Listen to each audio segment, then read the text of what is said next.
ये बजट अर्थव्यवस्था को मजबूती देने के साथ ही सामान्य मानवी के लिए अनेक नए अवसर बनाएगा। ये बजट मोर इंफ्रास्ट्रक्चर, मोर इन्वेस्टमेंट, मोर ग्रोथ और मोर जॉब्स की नई संभावनाओं से भरा हुआ है। और एक नया क्षेत्र और खुला है और वो है ग्रीन जॉब्स का। ये बजट तत्कालीन आवश्यकताओं का भी समाधान करता है और देश के युवाओं के उज्जवल भविष्य को भी सुनिश्चित करता है। ये पिछले कुछ घंटों से देख रहा हूं जिस प्रकार से इस बजट का हर क्षेत्र में स्वागत हुआ है। सामान्य मानवी की जो सकारात्मक प्रतिक्रिया आई है उसने जनता जनार्दन की सेवा का हमारा उत्साह अनेक गुना बढ़ा दिया है। जीवन के हर क्षेत्र में आधुनिकता आए, टेक्नोलॉजी आए, जैसे किसान ड्रोन हो, वंदे भारत ट्रेन हो, डिजिटल करेंसी हो, बैंकिंग के क्षेत्र में डिजिटल यूनिट्स हो, 5G सर्विसेज का रोल आउट हो, नेशनल हेल्थ के लिए डिजिटल इकोसिस्टम हो। इनका लाभ हमारे युवा, हमारे मध्यम वर्ग, गरीब, दलित, पिछड़े, ये सभी वर्गों को मिलेगा। इस बजट का एक महत्वपूर्ण पहलू है गरीब का कल्याण। हर गरीब के पास पक्का घर हो, नल से जल आता हो, उसके पास शौचालय हो, गैस की सुविधा हो, इन सभी पर विशेष ध्यान दिया गया है। इसके साथ ही आधुनिक इंटरनेट कनेक्टिविटी पर भी उतना ही जोर है।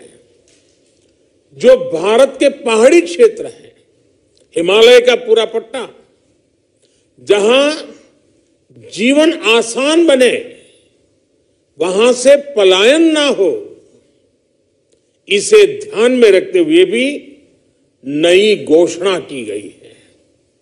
हिमाचल, उत्तराखंड, जम्मू कश्मीर, नॉर्थ ईस्ट ऐसे क्षेत्रों के लिए पहली बार देश में पर्वतमाला योजना शुरू की जा रही है। ये योजना पहाड़ों पर ट्रांसपोर्टेशन और कनेक्टिविटी की आधुनिक व्यवस्था का निर्माण करेगी और इससे हमारे देश के जो सीमावर्ती गांव है, बॉर्डर के गांव है, जिसका वाइब्रेंट होना जरूरी है, जो देश की सिक्योरिटी के लिए भी आवश्यकता है, उसको भी बहुत बड़ी ताकत मिलेगी। भारत के कोटि कोटि जनों की आस्था मां गंगा की सफाई के साथ साथ किसानों के कल्याण के लिए एक महत्वपूर्ण कदम उठाया गया है। उत्तराखंड, उत्तर प्रदेश, झारखंड, बिहार, पश्चिम बंगाल, इन राज्यों में गंगा किनारे नेचुरल फार्मिंग को प्रोत्साहन दिया जाएगा। इससे मां गंगा की सफाई का जो अभियान है, उसमें मां गंगा को केमिकल मुक्त करने में भी बहुत बड़ी मदद मिलेगी। बजट के प्रावधान यह सुनिश्चित करने वाले हैं कि कृषि लाभप्रद हो, इसमें नए अवसर हो, नए एग्रीकल्चर स्टार्टअप्स को प्रोत्साहन देने के लिए विशेष फंड हो या फिर फूड प्रोसेसिंग उद्योग के लिए नया पैकेज। इससे किसानों की आय बढ़ाने में बहुत मदद मिलेगी। एमएसपी खरीद के माध्यम से किसानों के खाते में 2.25 लाख करोड़ रुपए से भी ज्यादा सीधे ट्रांसफर किए जा रहे हैं। कोरोना काल में एमएसएमई यानी हमारे छोटे उद्योगों की मदद और उनकी सुरक्षा के लिए देश ने लगातार अनेक निर्णय लिए थे, अनेक प्रकार की मदद पहुंचाई थी। इस बजट में क्रेडिट गारंटी में रिकॉर्ड वृद्धि के साथ ही कई नई योजनाओं का ऐलान किया गया है। डिफेंस के कैपिटल बजट का 68% डोमेस्टिक इंडस्ट्री को रिजर्व करने का भी बड़ा लाभ भारत के एमएसएमई सेक्टर को मिलेगा। ये आत्मनिर्भरता की तरफ बहुत बड़ा मजबूत कदम है। 7.5 लाख करोड़ रुपए के पब्लिक इन्वेस्टमेंट से अर्थव्यवस्था को नई गति के साथ ही छोटे और अन्य उद्योगों के लिए नए अवसर भी बनेंगे।